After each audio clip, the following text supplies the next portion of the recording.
গণঅভ্যুত্থানে আওয়ামী লীগের পতন, শেখ হাসিনার আশ্রয়ের পর ওসমান হাদির মৃত্যুকে ঘিরে ঢাকা দিল্লি টানাপোড়েন তলানিতে ঠেকে। তবে বিএনপি চেয়ারপারসন ও সাবেক প্রধানমন্ত্রী বেগম খালেদা জিয়ার মৃত্যুতে শোক ও শ্রদ্ধা জানাতে ঢাকায় আসেন ভারতের পররাষ্ট্রমন্ত্রী এস জয়শঙ্কর।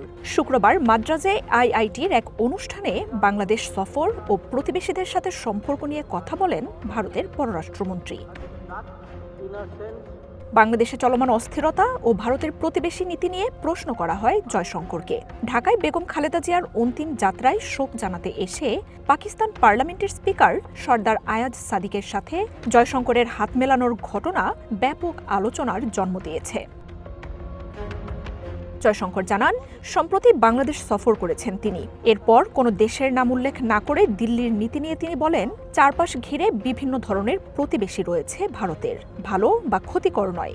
এমন প্রতিবেশীদের প্রতি সহজাতভাবেই সহায়তার নীতি বজায় রাখেন তারা। আপনার জন্য অবকাশ যাপনের আর বিনিয়োগের সেরা পছন্দ হতে পারে সল্ট বে, যেখানে বিলাস আর প্রশান্তি মিলেমিশে একাকার। জয়শঙ্কর জানান, ভালো প্রতিবেশী দেশে ভারত বিনিয়োগ করে, তাদের সহায়তা করে, বজায় রাখে অংশীদারিত্বমূলক সম্পর্ক। উদাহরণ হিসেবে তিনি জানান, কোভিডের সময়ে ভ্যাকসিন সরবরাহে প্রতিবেশীদের প্রাধান্য দিয়েছে দিল্লি। ভারতের প্রবৃদ্ধি জোয়ারের রূপ নিয়েছে, এটা বেশিরভাগ প্রতিবেশীই বুঝতে পারে। জয়শঙ্কর আশ্বাস দেন, ভারতের উন্নয়ন হলে প্রতিবেশীরাও এগিয়ে যাবে। এই বার্তা নিয়েই বাংলাদেশ সফর করেছেন বলেও মন্তব্য করেন জয়শঙ্কর। নির্বাচনের দিকে এগিয়ে যাওয়া বাংলাদেশের সাফল্য কামনা করেন তিনি। সবকিছু স্থিতিশীল ও শান্ত হলে এই অঞ্চলে প্রতিবেশী সুলভ মনোভাব বাড়বে বলেও আশা করেন জয়শঙ্কর।